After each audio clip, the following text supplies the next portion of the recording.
Shalom teman-teman semua, selamat berjumpa di Kones Channel. Di channel ini Anda akan mendengarkan, bahkan menyaksikan di video-video yang kami akan sajikan, video-video yang terbaik yang akan mengubah hidup Anda dan juga paradigma Anda. Selamat menyaksikan. Kedua ini. Jadi saudara harus memahami Dafar Elohim itu dengan akar pola Ibrani yang benar. Karena ada kekayaan yang luar biasa, dan di luar akar pola Ibrani yang benar itu miskin. Dan ayatnya dipotong-potong sehingga ngaco, ngawur, dan tersesat semua. Ya, bahaya sekali. Kembalilah ke akar pola Ibrani yang benar yang telah disediakan oleh Bapak Yahweh, sehingga kita boleh jalannya lurus, mencapai tujuan kita, destiny kita, yaitu Shamayim, yang telah disediakan oleh Bapak Yahweh di dalam Yeshua HaMashiach. Ya, kita masuk mengenai session ini. Nah, kita harus tetap ingat bahwa di dalam tahun kita ini sekarang, ya, penggenapan dan juga pembukaan Dafar Elohim itu sudah tersingkap luar biasa, sangat luar biasa, bahkan detail, saudara.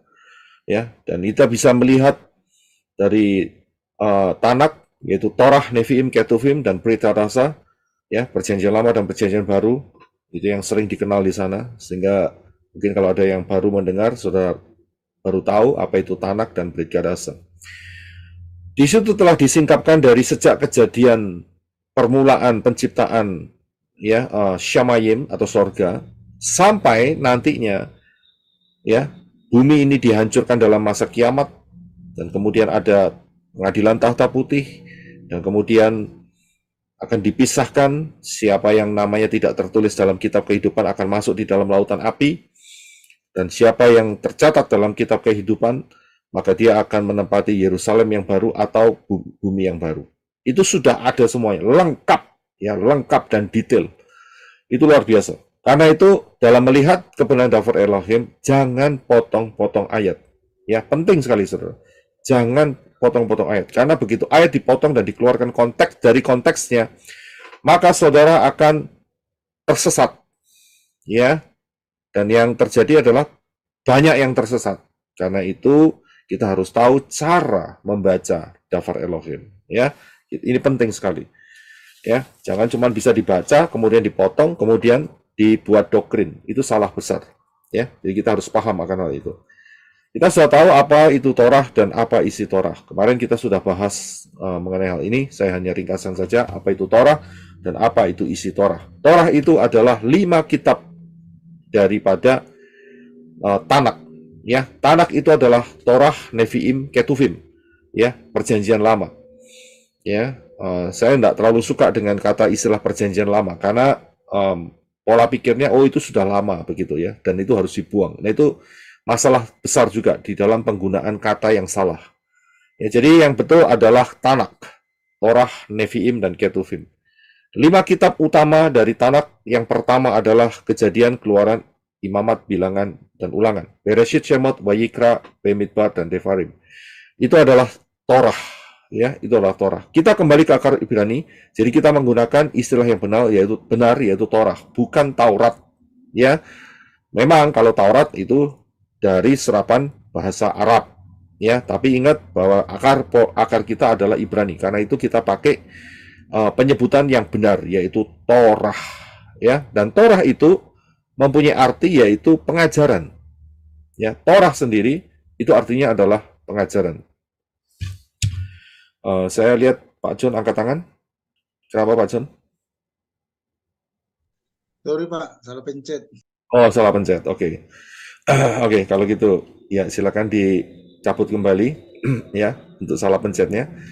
Saya pikir lagi ngetes tombol. Oke. Iya, memang lagi tes ini angkat tangan Pak. Ya, oke. Sorry, belum pernah. Oke, saya lanjutkan ya. Jadi saya ngerti itu Torah, ya, paham ya sekarang ya. Torah itu apa? Yaitu 5 kitab di dalam Tanak, ya. Nah, di dalam 5 kitab itu pasti ada isinya, saudara. Loh, kalau kitab nggak ada isinya, lah mau dibuat apa, begitu ya kan? Jadi dalam 5 kitab Kejadian, Keluaran, Imamat, Bilangan, Ulangan, itu pasti ada isinya. Ya, isinya apa? Nah, isinya saya jabarkan paling tidak saya ada 7, ya. Yaitu mengenai sejarah, pengajaran-pengajaran, peraturan-peraturan, larangan-larangan, tata ibadah, ya, di kemah suci, kemudian perayaan-perayaan hari raya, kemudian juga ada yang disebut sebagai nubuat atau prophecy. Inilah isi daripada Torah, ya. Jadi saudara bisa paham, ya. Jadi Torah itu bukan cuma sejarah tok, saudara, tidak. Torah itu juga bukan cuma masalah perayaan hari raya saja, tidak begitu ya. Jadi isinya itu harus lengkap, ya. Seperti saudara, siapa di sini pernah makan buah delima? Ya, saudara tahu ya buah delima? Tahu. Itu buahnya Iya, Pak. isinya maksa gedembrel gitu, gitu kan? Iya, Merah iya, Pak. cilik-cilik begitu kan ya? Iya. Itu buah delima itu, ya. Jadi ada satu tapi isinya banyak, begitu. Ya begitu, kira-kira seperti itu. Atau saudara pernah makan manggis? Saudara ya, Iya. ya. Iya. Bulat satu, tapi di dalamnya itu ada Iya. ada berapa biji, ya kayak gitu. Kayak kalau ya kayak Iya. durian lah, ya durian, Iya, Pak. ya kan satu, gitu. Iya. Isinya juga ada banyak, gitu, ya. Jadi nggak kopong, saudara, nggak ada isinya. Kalau nggak ada isinya, ya ya nggak bisa dimakan, saudara ya. Itu namanya buah. Ya, Iya. jadi kita paham dalam hal ini. Jadi itulah.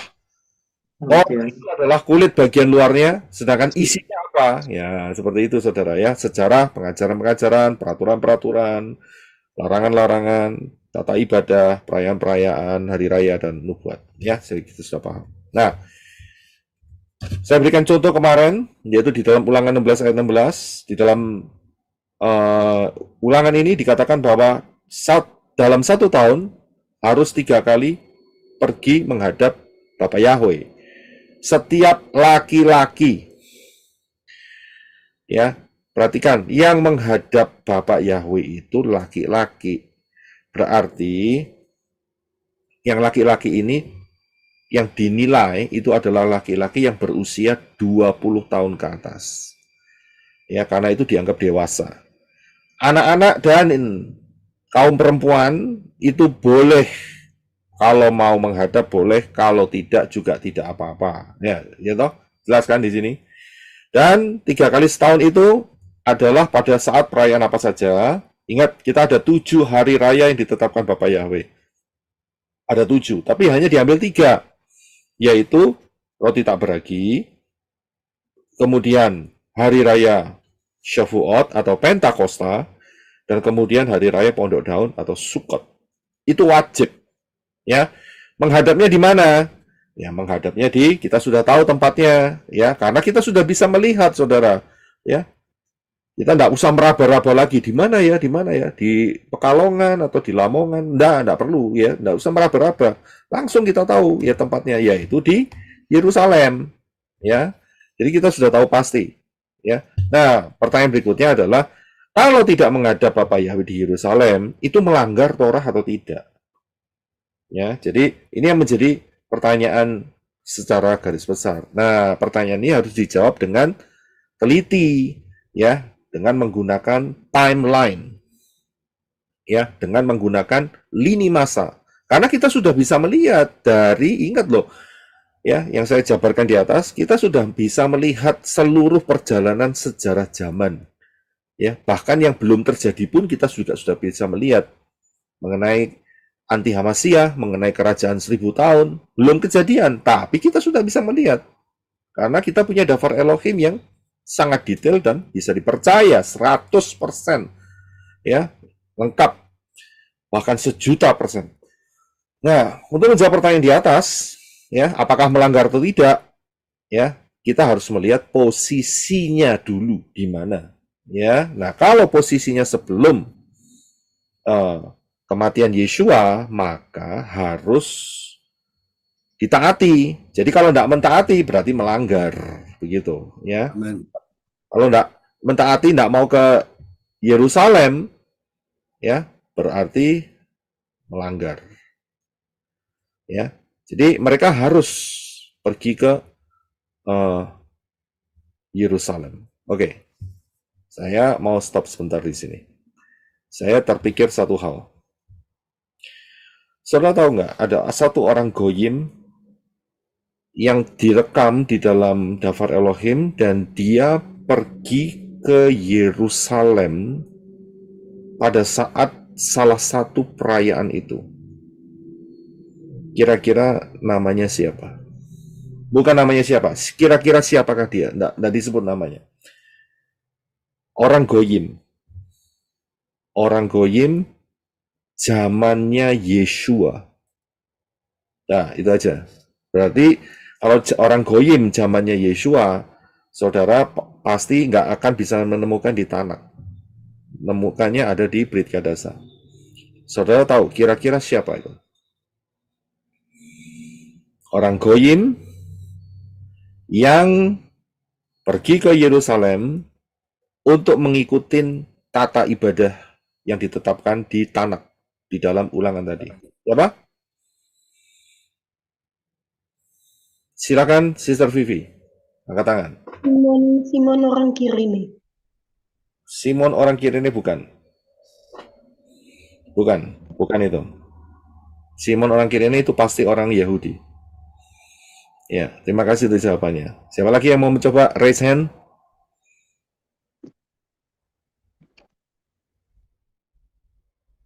Baik. Saudara tahu peristiwa di mana seseorang di rapture. Tapi rapture-nya bukan vertikal, rapture horizontal. Siapa dia? Siapa yang di rapture secara horizontal? Filipus, Pak. Ya, Filipus. Jadi siapa yang pergi ke Yerusalem untuk memenuhi persyaratan yang telah dikatakan oleh kitab ulangan tadi? Dari Ethiopia. Ya, terima kasih. Sida dari Ethiopia. Nggak bisa lihat di sini? Ya, itu ada di dalam Kisah Para Rasul. Sida dari Ethiopia. Pertanyaannya, mengapa? Saudara tahu nggak? Sida Ethiopia ini adalah jabatannya apa? Jabatannya apa? Menteri Keuangan. Betul, Menteri Keuangan. Ini orang top, saudara. Namanya Menteri Keuangan. Mengapa dari Ethiopia dia kok bisa pergi ke Yerusalem? Apa yang menjadi penyebabnya? Apakah dia mengikut hari raya, Pak? Ya, memang dia mengikutin. Akarnya ada di mana?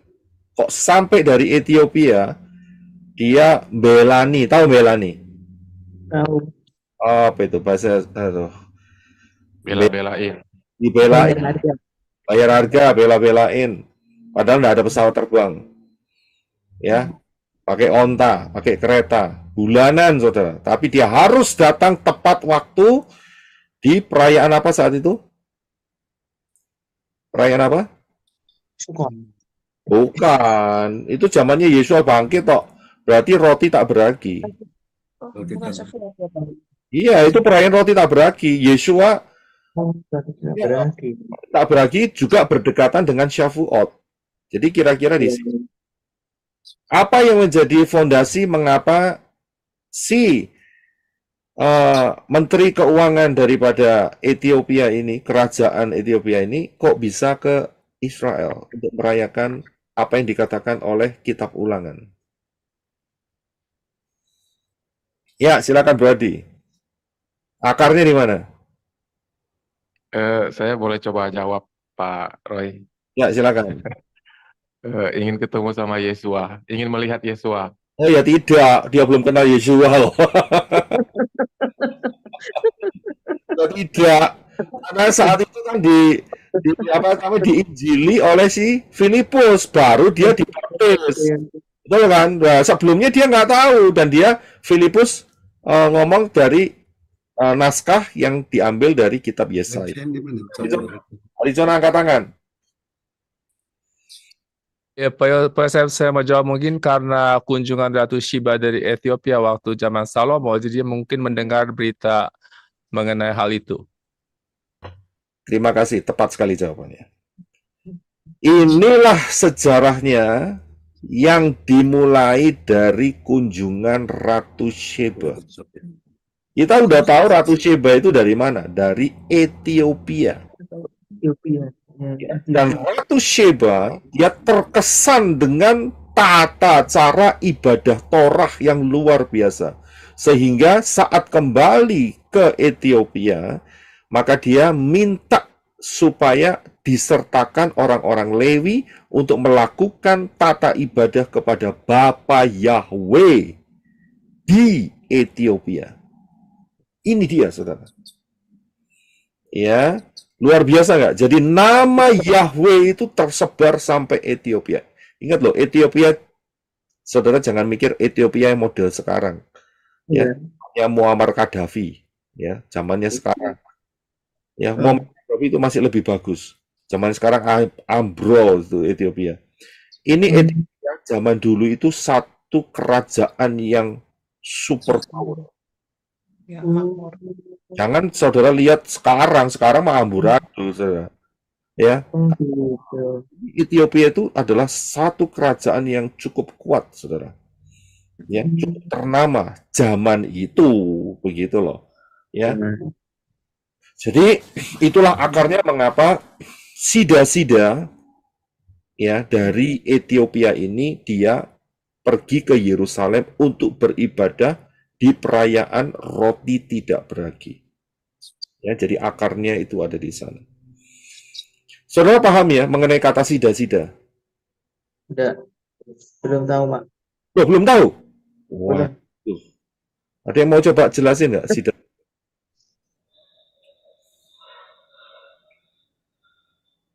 Nggak tahu ya? Nggak tahu. Baca kan? Pelayan ya, Pak. Bukan. Pelayan kerajaan. Ya, Sister Jenny angkat tangan. Silakan Sister Jenny. Yunak ya, Pak Roy. Apa? Yunak. Yunak. Bahasa Inggrisnya memang yunak. Saudara ngerti nggak yunak? Sida-sida. Oke, siapakah? Oke, Sister Afi angkat tangan. Silakan. Para pegawai istana. Para pegawai istana. Kurang tepat. Ada yang lebih tepat. Sister Trivena. Kepala rumah tangga. Kepala rumah tangga. Oh, kepala rumah tangga. Nggak tepat juga. Arizona angkat tangan. Silakan Arizona. Kalau menurut saya Sida itu pria yang sudah dikebiri, yang bekerja untuk kerajaan di mana dia biasa berhubungan dengan para wanita di sana. Iya, betul. Ya. Berarti Arizona pintar. Ya. Saudara ngerti? Jadi begini, saudara. Dalam sistem kerajaan, raja itu punya tangan kanan. Banyak tangan kanannya. Dan dia punya permaisuri juga. Supaya permaisurinya tidak main cinta dengan salah satu daripada pengawal raja yang laki-laki, maka pengawal raja yang laki-laki itu harus dikebiri. Itulah yang disebut sebagai sida-sida. Ya, silakan Brody. Ya Pak Roy, kalau di film-film itu yang kita kenal itu Kasim ya, kalau nggak salah. Kasim, betul. Oke. Ya, Kasim. Ya itu orang-orang kepercayaan raja itu kan, Pak Roy. Ya. Laki-laki kepercayaan raja, dia harus dikebiri. Oke. Ya, Kasim ya. supaya tidak bisa main serong dengan permaisuri, begitu maksudnya. Cara kuno ya. Ya, jadi saya paham ya, itu arti kata sida-sida. Oke, baik, saya akan balik lagi.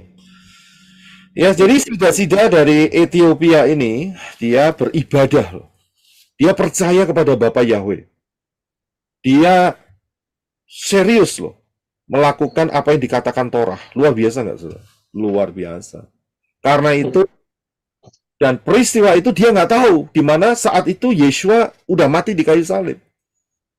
Ya, karena itu anugerah Bapa Yahweh untuk menjangkau sida-sida daripada Ethiopia ini, maka dikirimlah Filipus untuk menginjili. Dan setelah itu dia langsung minta dibaptis. Nah, ya kan? Dan dia berkata kan, kalau saudara lihat di di mana itu namanya, di Kisah Para Rasul, saudara akan melihat bahwa dia dia melewati satu kolam air begitu ya, kubangan air, dan dia minta dibaptis, saudara. Luar biasa nggak, saudara? Ya, diinjili, minta dibaptis langsung. Dia percaya kepada Bapa Yahweh yang telah turun ke dalam dunia sebagai manusia, yaitu Yeshua HaMashiach. Dan itu memberikan penyebaran untuk kerajaan keselamatan yang di Ethiopia. Karena dia orang Ethiopia, dia orang ternama. Dia pasti akan memberitakan nama Yeshua. Keselamatan ada di dalam Yeshua. Sudah digenapkan. Luar biasa. Nah, itu bagian daripada sida-sida itu. Tapi bagian daripada Filipus, dia di rapture, tapi bukan vertikal, tapi horizontal. Ngerti maksudnya? Dia dipindahkan ke kota lain. Ya bahasa ini gimana ya? Digaibkan begitu ya. Jadi hilang begitu, langsung dia pindah ke kota lain. Luar biasa. Menghilang, Pak. Iya. Saudara bisa lihat itu digaibkan, hilang set begitu ya. Pindah tempat kota lain. Wah, lihat ya. Itu jasmania loh, saudara. Bisa seperti itu. Apa kaki kita pakai tubuh kemuliaan. Wah, lebih luar biasa lagi, saudara. Ya, karena itu kita bisa melihat ciri-ciri tubuh kemuliaan itu bagaimana. Enak, ya, luar biasa. Nah, kalau sesudah Yeshua, kita kembali lagi ke topik. Kalau sudah Yeshua, ya, itu tidak melanggar. Mengapa tidak melanggar? Tidak harus ke Yerusalem.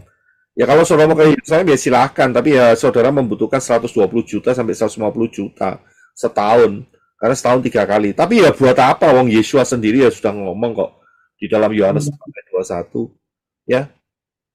Kamu akan menyembah Bapa bukan di Yerusalem. Menyembah Bapa di dalam roh dan kebenaran di tempatmu masing-masing. Saudara bisa lihat di sini. Ya, jadi kita harus bisa melihat timeline-nya, posisi, ya, posisi di mana kita berada, dan kita akan mengerti akan Davar Elohim. Nah, yang kemudian dikatakan bahwa dalam Ulangan 16 ayat 1-2, ya, untuk merayakan Pesah pada bulan Abib. Bulan Abib itu adalah bulan Nisan, ya. Kemudian harus mengorbankan kambing, domba, lembu, sapi di tempat yang dipilih Yahweh untuk membuat namanya diam di sana. Di mana tempatnya Yahweh untuk namanya diam di sana? Di mana? Tidak lain di Yerusalem. Yerusalem. Ya kan? Oke. Nah, tapi ingat, perayaan Pesah ini harus mengorbankan kambing, domba, lembu, sapi. Apakah ini Torah? Jawabannya adalah ya. Kemarin kita udah bahas, ini Torah karena ulangan, kitab ulangan. Tapi apakah wajib dilakukan? Nah, kita lihat lagi timeline-nya. Gitu loh ya. Kita lihat timeline-nya sebelum atau sesudah kematian Yeshua. Kalau sebelum wajib, ya. Saudara tidak melakukan, maksudnya bukan saudara ya. Orang saat itu tidak melakukan, ya dosa, gitu aja. Ya, dosa, nggak boleh. Bapak Yahweh tidak berkenan. Lo sudah melakukan kewajiban, ya wajib. Nah, tapi setelah kematian Yeshua, ya kan, bagaimana sesudah itu? Nah, ingat di dalam Daniel pasal yang ke-9, saya nggak catat di sini, tolong Brother Enoch bisa dibaca buat kita ya. Daniel pasal 9 ayat yang ke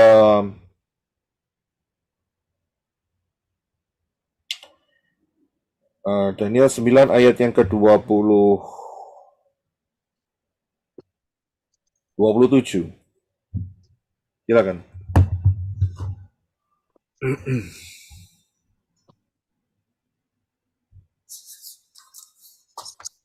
Daniel 9 ayat 27.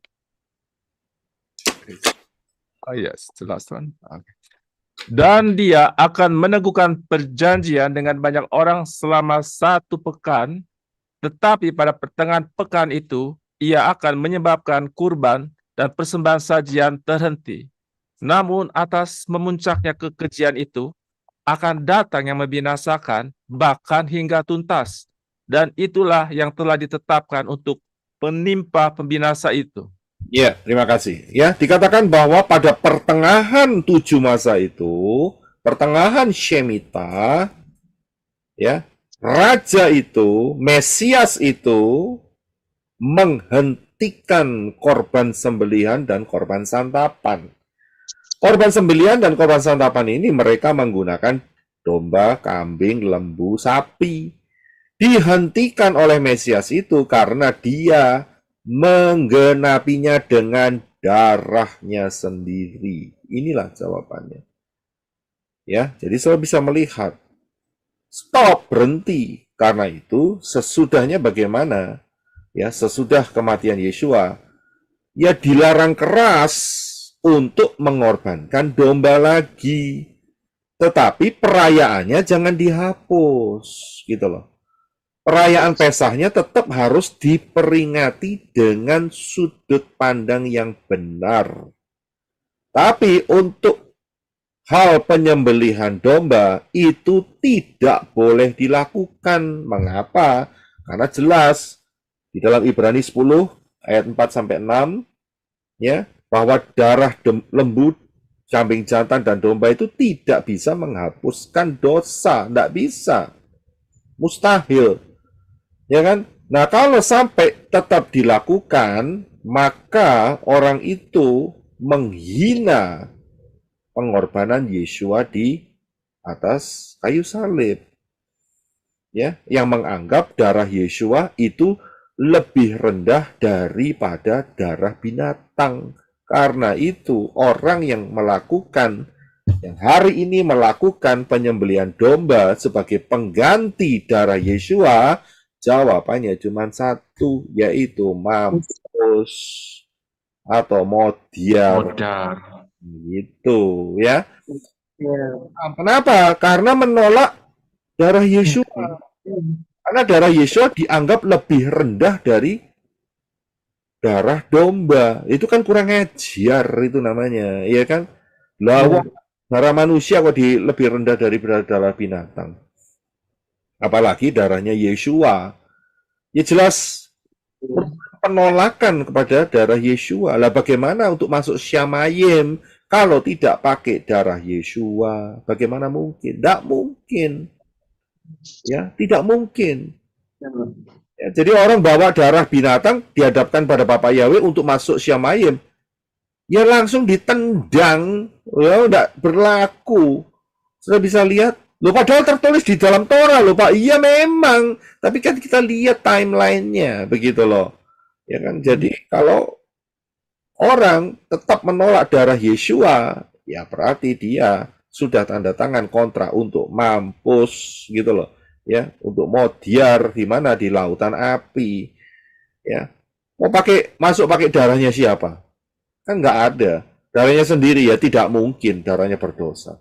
Hanya satu darah yang tidak berdosa, darahnya Yesua. Kromosomnya berapa? 4. Dan sampai detik ini darah Yesua tetap hidup. Itu penting, Saudara. Tetap hidup, ya. Nah, tidak lama lagi Saudara akan melihat peristiwa ini akan menjadi sebuah realita, kenyataan. Sedang latihan terus. Ya, ini sudah mendekati. Sebentar lagi, Saudara. Haleluya. Ya, 3 bulan lagi ya. Januari ya, 3 bulan. Ya, antara 3 bulanan lah. Kita akan lihat. Apakah boleh berpartisipasi? Ya. Ya, jawabannya ya boleh-boleh saja kalau kepingin modiar begitu loh, ya kan? Kalau nggak kepingin mampus, ya jangan berpartisipasi. Sebabnya kan begini, Saudara, saya kan juga nggak bisa menghalang-halangi Saudara untuk tidak berpartisipasi, karena manusia itu punya kehendak bebas. Saya hanya bisa mengarahkan. Kalau mau modiar atau mampus, silahkan saja, enggak apa-apa. Itu adalah akibatnya, ya. Tapi kalau mau selamat masuk Syamayim, ya tidak boleh, ya. Jadi begitu, ya, cara jawabnya. Nah, Torah masih berlaku tidak? Ya Torah mah tetap berlaku, ya. Jadi yang tidak tidak berlaku ini maksudnya apa? Dalam penyembelihan kambing. Nah, ya, jadi jawabannya Torah yang mana dulu? Isi Torah yang mana dulu? Ya Torah mah tetap berlaku. Ya, tetap selama-lamanya. Ingat loh, Yesus sendiri mengatakan bahwa langit dan bumi akan lenyap, tetapi satu iota dari Torah tidak akan lenyap. Saya bisa lihat di situ. Dan Yeshua adalah Moreh, guru Torah. Saya bisa lihat. Jadi kita harus menjawabnya itu dengan ketepatan. Ya, ketepatan. Sehingga orang dijelaskan ngerti. Oh, gitu toh ya. Jadi tidak kayak orang-orang pengajar-pengajar Yunani yang di sana. Oh, kita sudah tidak lagi di bawah hukum Taurat begitu. Itu kan statement ngawur, saya bilang itu ya. Nggak dipikir, statement ngawur sama sekali. Oke. Jadi yang saya maksudkan bahwa Torah sudah tidak berlaku adalah dalam upacara pengorbanan binatang. Ya, itu tidak berlaku.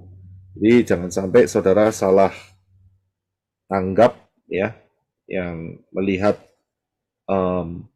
judul yang sangat mengesankan ini, saudara terkecoh, ya. Jadi jangan sampai terkecoh. Nah, kemarin juga saya bahas mengenai posisi kuasa Yeshua bekerja, sebelum atau sesudah. Kita sudah tahu jawabannya. Posisi kuasa Yeshua bekerja, ya, itu adalah saat kematian dan sesudah. Karena sebelumnya, maka dunia ini dikuasai oleh Satan. Jelas ya? Ya, jelas, sangat-sangat jelas. Ya, karena di dalam Matius 4 ayat 89 dikatakan, setan berkata kepada Yeshua, kalau kamu menyembah kepadaku, tak kasih semua. Nah, itu kan punya Satan. Sudah bisa lihat ya? Sangat-sangat jelas. Nah, tapi hal ini selesai di tangan Yeshua. Kapan? Yaitu pada saat kematiannya di kayu salib. Sehingga saat dia bangkit, maka Yeshua berkata, Matius 28 ayat 18, segala kuasa di Syamayim, di sorga, dan di bumi, dan di bawah bumi, yang ada di dalam Wahyu 1 ayat 18, itu telah ada di tanganku. Sudah bisa lihat? Ada di tangan Yeshua. Yeshua adalah kepala. Siapa tubuhnya? Saya. Kita. Nah, ya, saya tubuhnya. Amin. Iya kan? Ya. Sekarang saya tanya. Berarti tangannya ada di kepala atau di tubuh? Di tubuh. Tubuh. Tubuh. Nah, Tubuh, Pak. saudara, Terjebak. saudara punya kuasa tidak? Punya. Ya. Biasa, Pak. Ya, karena otoritas dari Yeshua kepala kita. Jadi, kalau saudara menghadapi setan yang bandel, kasih tahu. Kamu mau tak masukin lubang tanpa alas sekarang lebih early, atau masih kepingin menikmati masa 666 selama 3,5 tahun? Pasti dia akan ngiprit lari. Mengapa demikian? Karena dia akan disiksa di dalam lubang tanpa alas. Tersiksa dia. Dan selama 1000 tahun. Nek kamu masih mau menggoda saya terus, malam-malam lampu biar pet, mari gitu ada sandal jepit jalan plak, ya kan, ribut aja di ujung rumah paling belakang, padahal dilihat nggak ada siapa-siapa. Terus ada yang suara nangis lah, suara apa itu namanya, cekikian atau apa, tahu ya cekikian ya? Iya, Pak. Ya, suara Iya, Kak. Ketawa. sana, ya, Suara mak lampir. iya, di bawahnya pohon pisang itu atau pohon apa itu, pohon tomat. Ya, kasih tahu sama mereka, kalau itu rumah saudara, ya, ngomong sama roh-roh itu. Kan rumah saudara ya, asal bukan rumahnya tetangga ya. Rumah tetangga urusan tetangga, saudara. Saudara nggak boleh utik-utik, nggak boleh. Ya, itu namanya melanggar, itu namanya ya. Itu sok-sokan. Kalau rumahnya tetangga terus setannya diusir. Lah kalau itu piaraannya tetangga bagaimana? Ya biarin aja kan, ya kan? Tapi kalau rumah saudara ngomong, setan, kamu bukan yang bayar rumah ini ya, gitu loh, kasih tahu. Ngapain kamu di sini? Ya, kurang ajar kamu kalau bikin rumah di tempat saya yang bayar ini rumah, gitu loh. Kalau saudara kontrak, saya yang bayar ini kontrakannya, kok kamu tinggal di sini, ya, pergi sana. Saya tuan rumah gitu, Pak. Iya. Saya tuan rumah gitu. Yang bayar kontrakan ini, gitu loh, ngomong kayak gitu.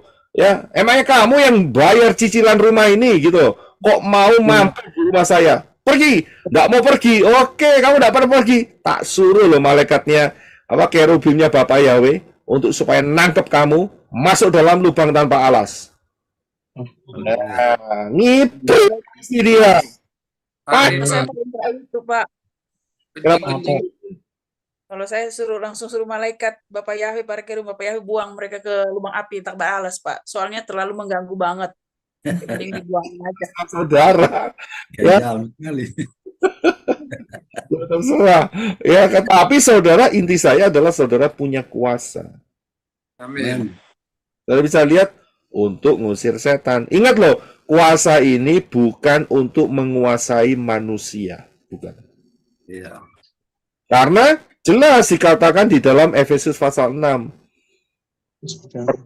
Peperangan kita melawan siapa? Roh Saudara.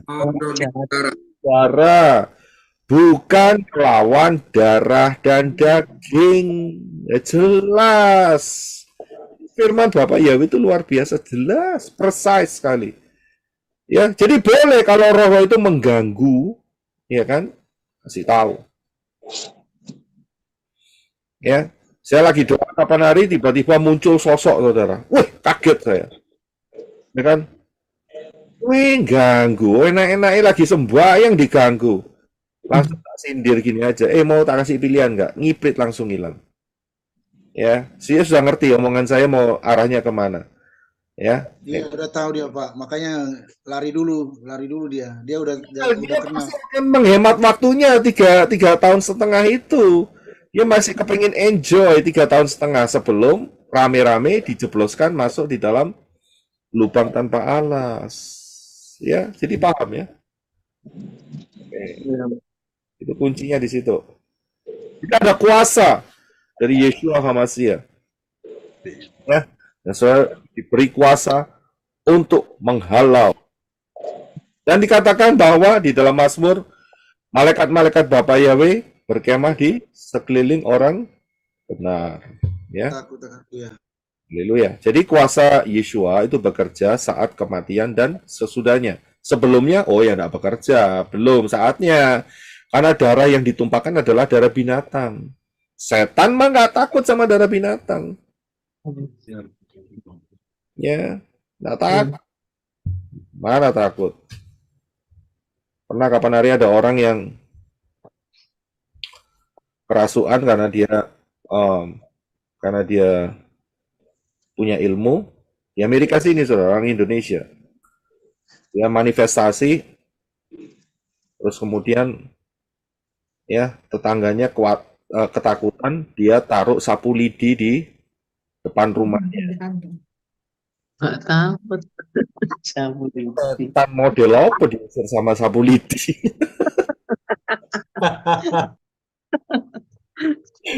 Ya, kasih sapu lidi di depan. Disuruh nyapu, Pak, maksudnya. Nyapu. Dulu ibu hamil dipakai gunting, Pak. Nah, itu dia. Iya kan? Jadi aneh-aneh pikiran manusia, ya. Nenek moyang itu, Pak. Ya mungkin ya. Saya tahayul, Pak. Mungkin Pak Budiman ya. Jadi setannya suruh bersihin depan rumahnya ya pakai sapu lidi ya. Dikasih kerjaan ya. Iya, betul, Pak. Dia kurang kerjaan, Pak. Ya. Itu setannya agak istilahnya itu bandel. Tapi Ibu Adasa Fangfang dikasih hikmat sama Ruah Yahweh Elohim untuk memperkatakan Mazmur 121. Itu yang lagunya diciptakan Fangfang itu. Ngiprit setannya keluar, ya keluar. Oke, luar Pak, biasa. setan kalau yang di Amerika diusirnya dalam bahasa Inggris atau bahasa Indonesia, Pak? Hah? Kalau ngusir setan di sana di Amerika, apakah pakai bahasa Indonesia atau pakai bahasa Inggris? Iya betul ya. Dia orang setan, orang Inggris. Orang bule, Bu. Bahasa apapun setan nggak masalah. Asal jangan bahasa roh. Kita usir pakai bahasa Indonesia, ya. Kalau sampai dia nggak ngerti, biar dia buka Google Translate. Jadi saudara nggak perlu repot-repot. Jadi nggak perlu repot-repot. Ya, kalau masih tetap di situ, lu nggak ngerti ya? Saya ngomong apa ya? Aku usir kamu. Nggak ngerti ya? Buka Google Translate. Aku lagi ngomong apa ya? Jangan ngerti ya. Biarin aja. Ya. Ya. Karena saya pernah dengar Pak, tiap negara itu setannya kan harus pakai bahasa di mana di negara tersebut Pak, nggak bisa pakai bahasa Indonesia. Nah ngerti setannya Pak. Tapi kan sekarang udah ada Google Translate.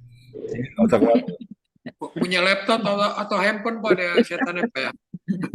Ya, cuman saudara harus hati-hati ya. Di dalam mengusir setan itu jangan maki-maki. Iya. Ya, karena ayatnya ada di dalam kitab Yudas. Karena Mikael saja tidak berani menghadap daripada setan, tidak boleh.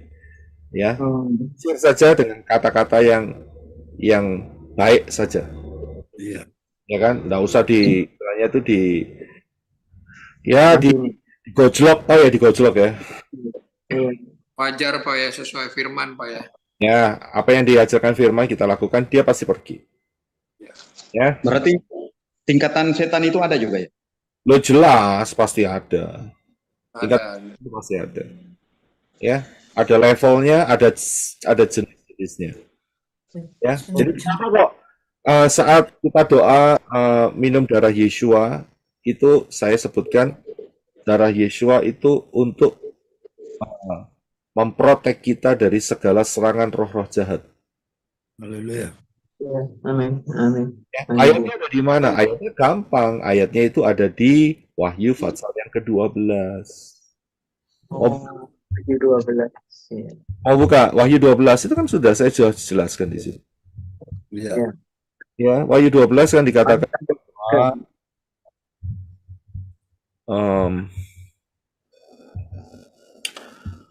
Wahyu 12 ayat yang kita baca ya ayat yang ke-10 ya. Tolong Brother Henok tolong ya. Wahyu 12 Aduh. Wahyu 12 ayat 10 sampai 11. Ya, silakan Brother Henok.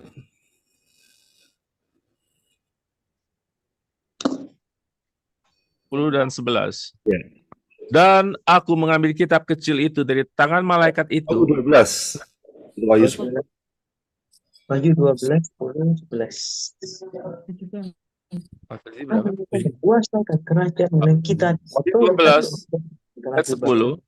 Karena pendapat Aku mendengar suatu suara nyaring yang berkata di Syamaim, sekarang keselamatan dan kuasa dan kerajaan Elohim kita dan otoritas yang diurapinya telah tiba. Karena si pendakwa, saudara-saudara kita, yang menuduh mereka di hadapan Elohim, siang dan malam telah dipukul roboh. 11. Dan mereka telah menaklukkannya melalui darah anak domba dan melalui perkataan kesaksian mereka. Mereka tidak menyayangi jiwa mereka, bahkan sampai pada kematian.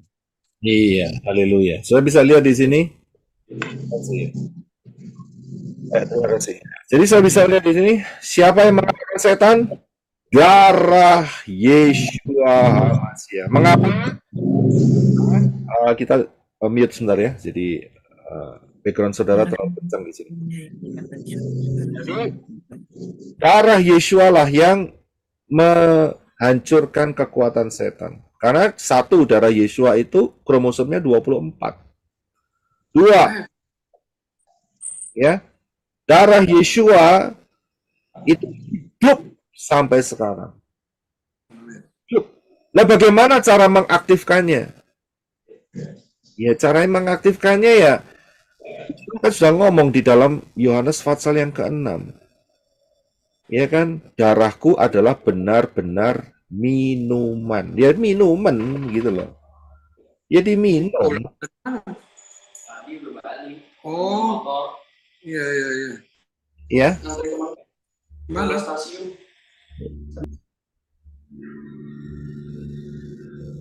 Ya, jadi saudara bisa paham ya.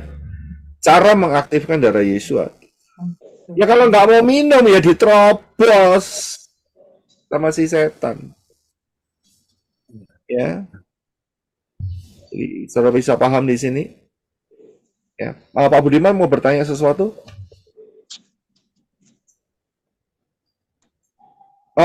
Mic-nya harus dinyalain. Maaf Pak, tadi saya lupa mute, ada bicaraan di rumah. Oh, Bentar. iya nggak apa-apa, nggak apa-apa. Iya. Ya, jadi saudara paham ya di sini ya cara mengaktifkannya ya saudara minum dong. Nggak susah kok untuk bisa melihat kebenaran daftar Elohim.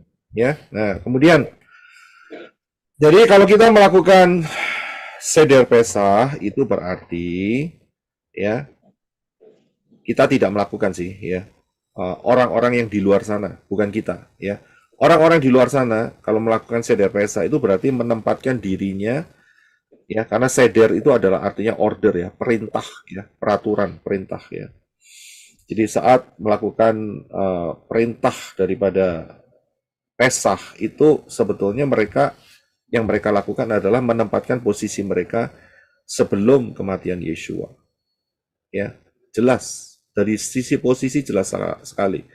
Nah, kalau dalam posisi ini maka setan akan ketawa. Karena apa? Ya jelas, tidak ada kuasanya. Tidak ada kuasa di dalam posisi yang salah, begitu loh. Posisi yang benar, ya pasti ada kuasanya. Di mana? Ya posisinya kita harus menempatkan di sesudah kematian Yeshua HaMashiach. Nah, di dalam posisi yang benar ini setan nggak bisa ketawa. Dia menunggu, hati-hati. Nah, kita harus berjaga-jaga, ya, supaya kita tidak diterobos. Jangan sampai ada celah dalam kehidupan kita. Karena Yeshua sudah menggantikannya. Seder Pesah itu ya selesai, dia genapkan.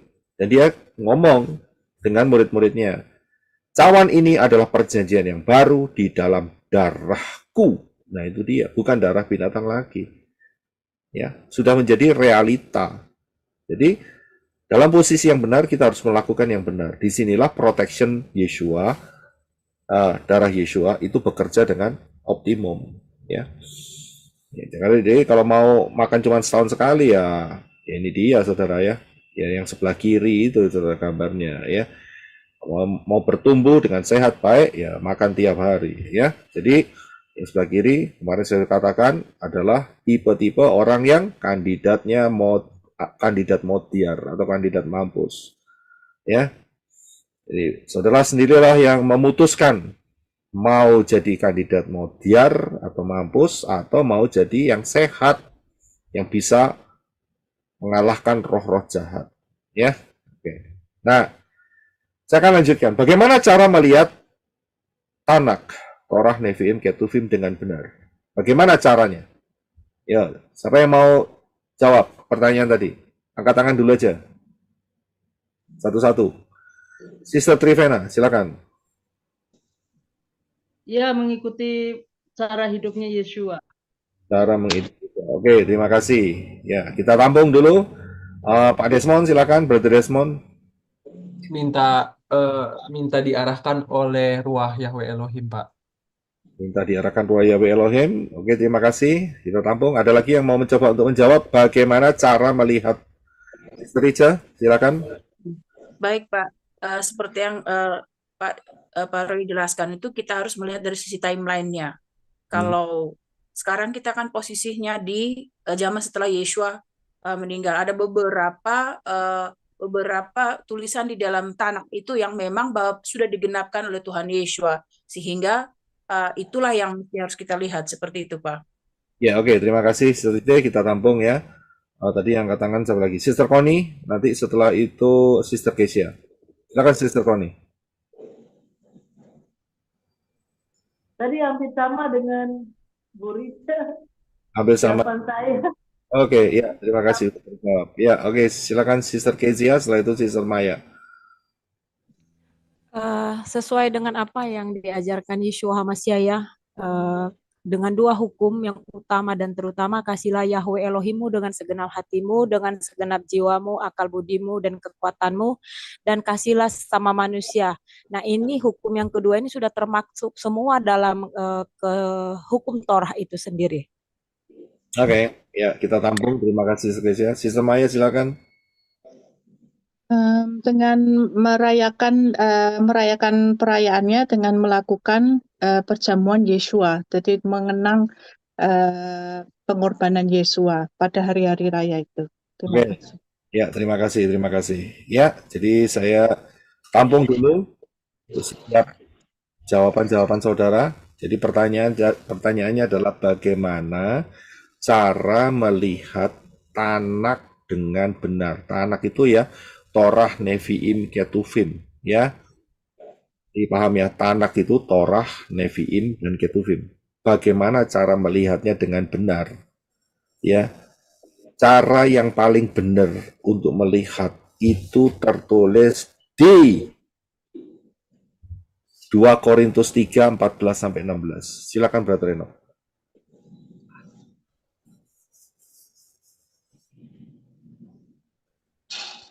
Namun pikiran mereka telah dikeraskan, sebab sampai hari ini selubung yang sama tetap menyelubungi mereka dan tidak tersingkapkan pada waktu mereka membaca perjanjian lama atau tanah. Sebab hanya Hamasya yang dapat menyingkapkannya. Bahkan sampai hari ini, ketika kitab Moshe dibaca, suatu selubung menutupi hati mereka. Namun ketika orang itu berbalik kepada Tuhan, Yeshua Hamasya, selubung itu akan disingkirkan. Iya, terima kasih. Saudara lihat jawabannya? Cara melihat Tanak dengan benar itu adalah berbalik kepada Yeshua HaMashiach. Ya, saudara bisa melihat ayat ini dengan jelas? Ya, jadi harus kembali kepada Yeshua. Titik pusatnya itu Yeshua. Lihat Yeshua yang adalah Bapa Yahweh sendiri. Begitu. Ya, harus lihat di dalam posisi yang benar karena kita ada di dalam zaman setelah kematian dan kebangkitan dan kenaikan daripada Yeshua. Begitu, jangan dibalik, jangan arah yang sebelumnya, sebelum Yeshua mati, ya keliru, begitu. Ya, barulah kita bisa melihat ya kebenarannya ada di mana. Ya, selubung itu akan disingkirkan. Selama orang itu tidak mau berbalik kepada Yeshua dengan sudut pandang yang benar, tersesatlah mereka. Ya, tersesat. Jadi kita harus melihat ya kebenaran ini dari sudut pandang yang benar. Oke, jadi saudara paham ya. Posisi itu yang menentukan. Ya. Harus tahu posisinya ada di mana. Kita sudah ada di zaman setelah kematian, kebangkitan, kenaikan Yeshua. Itu yang harus tetap dipegang kokoh. Nggak boleh diacak-acak. Ya, nggak boleh diacak-acak. Karena kalau diacak-acak ya balik lagi saudara. Seder pesah lagi saudara. Ya, diacak-acak itu namanya. Oke. Now, sekarang kita akan baca 2 ayat. Yaitu Matius 10:38 dan Roma 8 ayat 1. Silakan Brother Henok. Matius 10 ayat 38. Dan siapa yang tidak memikul salibnya dan mengikut aku, yaitu Yeshua, ia tidak layak bagiku. Roma 8 ayat 1. Oleh karena itu, sekarang tidak ada penghukuman bagi mereka yang ada di dalam Hamasya Yeshua, yang tidak hidup menurut daging, tetapi menurut roh. Ya, terima kasih. Ya, menurut saudara, ayat-ayat ini untuk laki-laki atau perempuan? Kedua-duanya, Pak. Kedua-duanya. Ada yang berani ngomong cuma untuk laki-laki atau untuk perempuan saja? Dua-duanya, Pak. Setuju ya? Iya. Oke, ya. Silakan untuk mute terlebih dahulu. Jadi kita setuju ya. Siapa yang tidak memikul salibnya dan mengikut aku, yaitu Yeshua, ia tidak layak bagiku. Kemudian, ya, Roma 8 ayat 1. Sekarang tidak ada lagi penghukuman bagi mereka. Mereka ini siapa? Laki-laki atau perempuan? Atau keduanya? Yang ada di dalam Yeshua HaMasyiah. Dua-duanya Pak, laki perempuan Pak. Dua-duanya. Yang tidak hidup menurut daging tetapi menurut roh. Berarti laki-laki bisa hidup menurut daging kan? Bisa. Perempuan bisa hidup menurut daging enggak? Bisa. Ya bisa, ya banyak. Ya laki-laki ya banyak, ya perempuan ya banyak. Ya toh, podo toh. Berarti laki-laki dan perempuan bisa hidup menurut daging. Ya, baik laki-laki maupun perempuan. Ya, bisa. Nah, sekarang Galatia 5:24. Silakan Brother Enoch untuk baca. Dan orang-orang milik Hamasyiah, mereka telah menyalibkan daging bersama nafsu-nafsu dan hasrat-hasratnya. Nah, terima kasih. Jelas ya. Jadi orang-orang milik Hamasyiah itu laki-laki atau perempuan? Dua-duanya. Duanya. Saudara setuju ya? Setuju ya? Jadi mereka, yaitu dua-duanya laki-laki atau perempuan, telah menyalibkan kedagingan mereka bersama nafsu-nafsu dan hasrat-hasratnya. Disalibkan. Jadi yang disuruh pikul salib itu bukan cuma laki-laki, perempuan juga, begitu loh. Iya kan? Setuju kan ya? Ya Pak. Setuju ya? Kan berarti kan ayat ini nggak khusus untuk laki-laki, saudara, benar kan? Untuk perempuan juga kan? Oke. Diperjelas lagi di dalam Galatia 3 ayat 26 sampai 28. Silakan Brother Enoch. Karena kamu semua adalah anak-anak Elohim melalui iman dalam Hamasyiah Yeshua. Sebab sebanyak kamu yang telah dibaptis ke dalam Hamasyiah, kamu telah mengenakan Hamasyiah. Tidak ada lagi orang Yahudi atau Yunani. Tidak ada lagi hamba atau orang merdeka. Tidak ada lagi laki-laki dan perempuan. Karena kamu semua adalah satu dalam Hamasyiah Yeshua. Terima kasih. Benar ya? Setuju saudara ya?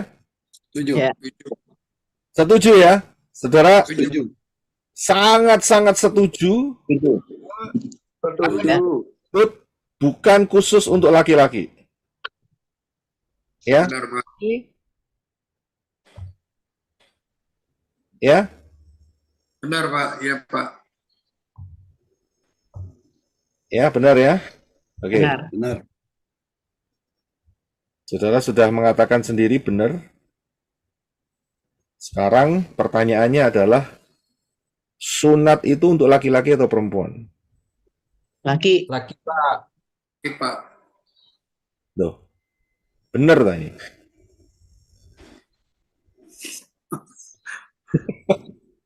Sesuai cara pandang, Pak. Perempuan ada juga sebenarnya. Nah, jawabnya itu saudara harus cara jawabnya itu harus sesuai dengan Dafar Elohim, begitu loh. Saudara bisa lihat. Brit milah. Ya. Brit milah atau sunat itu untuk laki-laki atau perempuan? Laki Pak. Laki Pak, karena ada pakai kulit kata. Kalau kitab tanah laki-laki, Pak. Nah, saudara kan sudah saya ajari di Dalam atas Yeshua baru.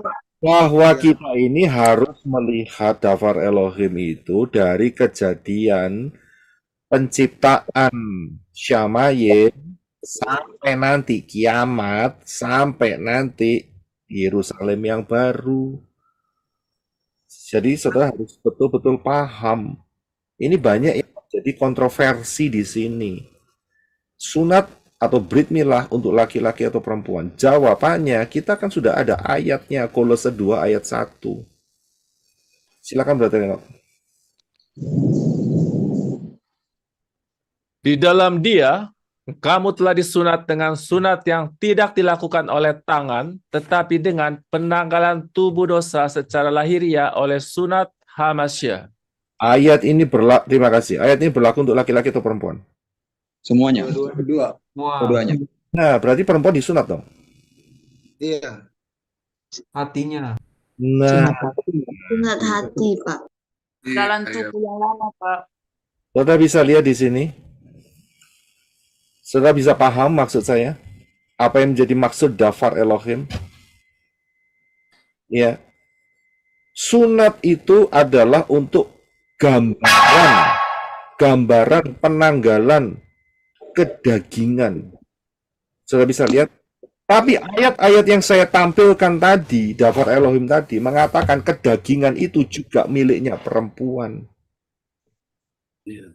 Jadi pada saat zaman sebelum Yeshua, itu adalah gambarannya. Tapi penggenapannya ada di Yeshua. Kan kita tadi sudah belajar, Yeshua lah yang menjadi penyingkap segala sesuatu. Kita harus kembali ke Yeshua. Dan ayat tadi mengatakan apa? Yang kedagingan siapa? Yang pikul salib. Laki atau perempuan? Saudara ngomong kedua-duanya. Pikul salib itu apa? Mematikan kedagingan, kan? Ya.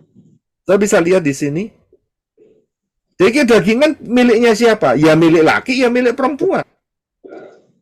Ya. Begitu, kalau ditanggalkan kedagingannya itu kan berarti sunat.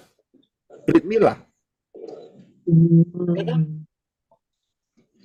Berarti begini, Pak.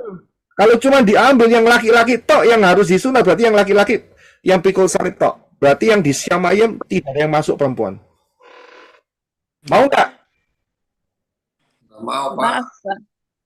Maaf, Pak. Kalau yang dalam konteks tanak itu kan Brit Mila itu secara fisik kan, Pak. Artinya memang dikhususkan kepada laki-laki, di mana bahwa kulit katannya harus dilepaskan. Sementara kalau yang di Brit Kadasa ini kan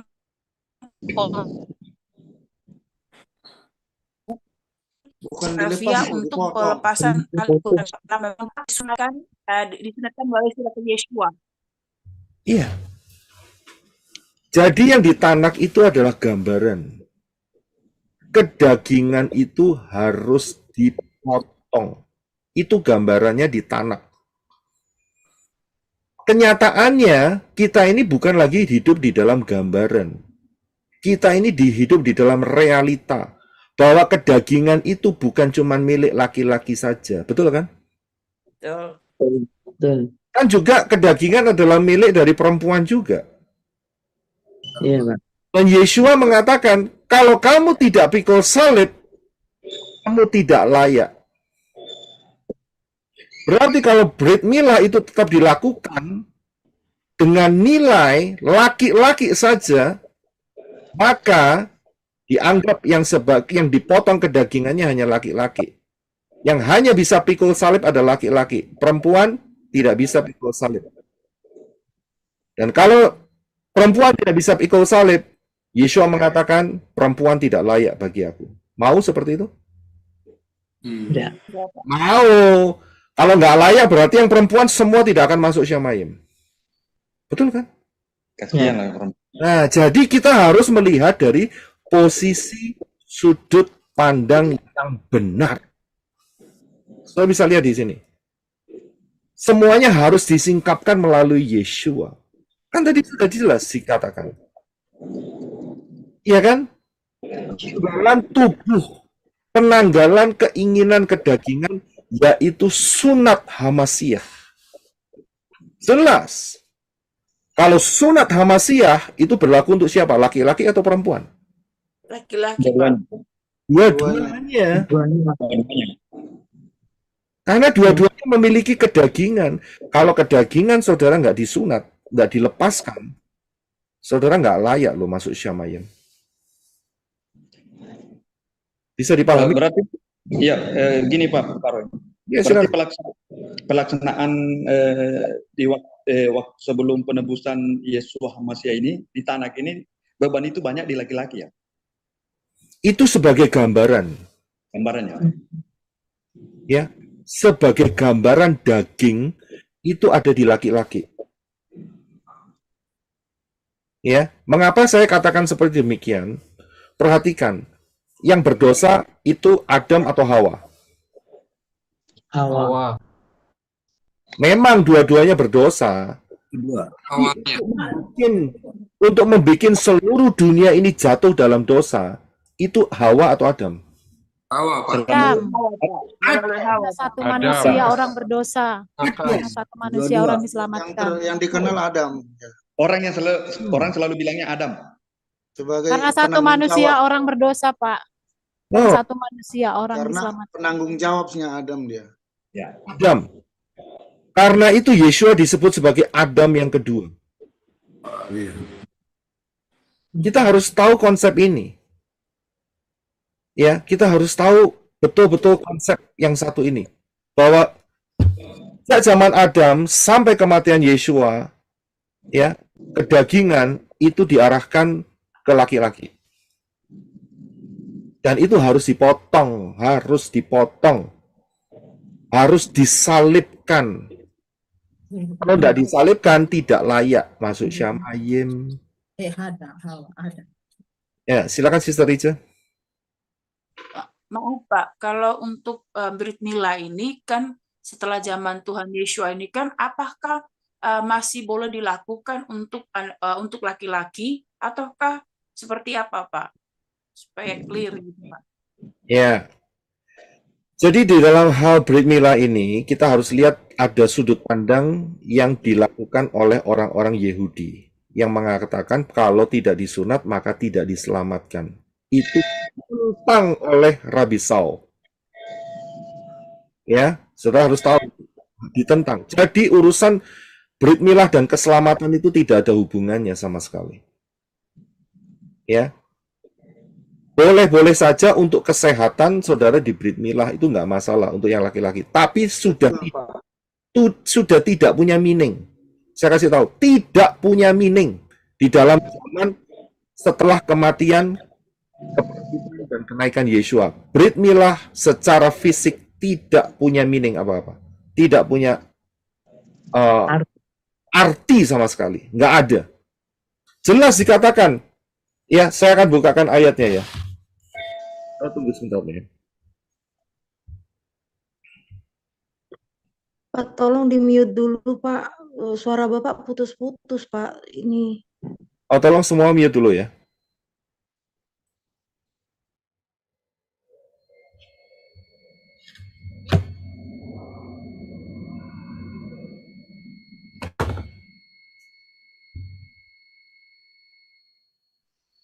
Maaf Pak Roy, Ya. bukankah sesi jawab itu setelah ibadah, jadi tidak. Ya, nggak apa-apa. Sebentar lagi saya selesai hal ini.